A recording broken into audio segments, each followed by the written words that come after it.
Part of Norman Osborn's past is exposed in the pages of the Daily Bugle.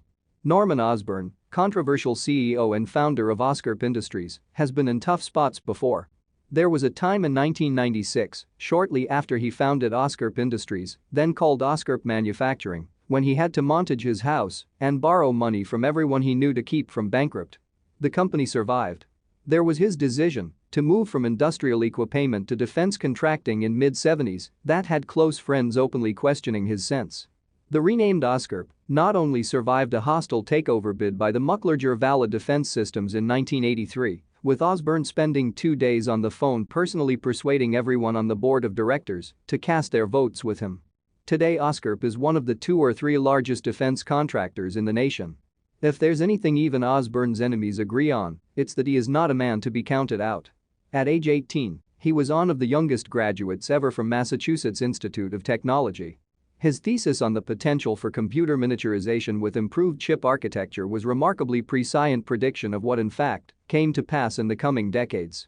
He has published over 250 papers on a wide range of physical and theoretical problems.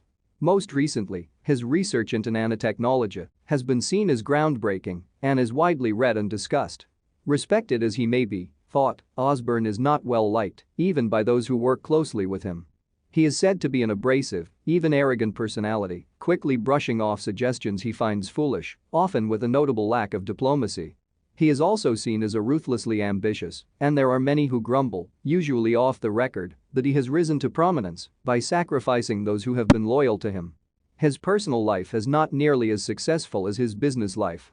Married only once to the artist Carolyn Mulder, with whom he had his son Harry, he was divorced after 10 years of what was said to have been a singularly strained and unhappy relationship.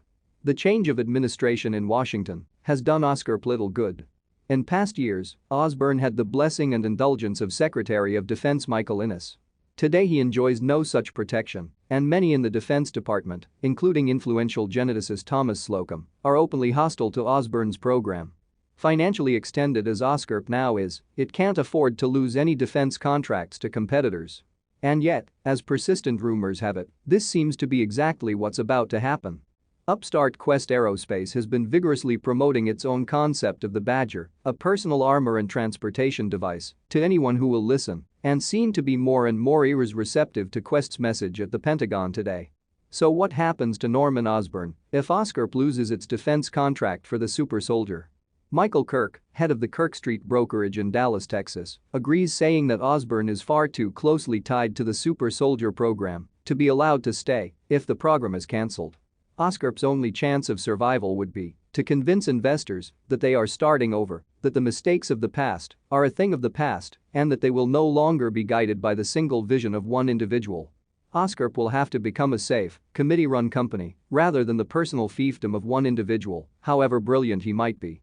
Ironically, perhaps, in the scientific community, Osborn's Super Soldier program has garnered considerable praise, or at least respect. Utilizing cutting-edge advances in chemistry and microcomputer technology, the program aims to replace much conventional weaponry by, in effect, turning the soldier himself into a weapon. The program's goal is to increase strength, endurance, reflexes, and mental acuity of the subject.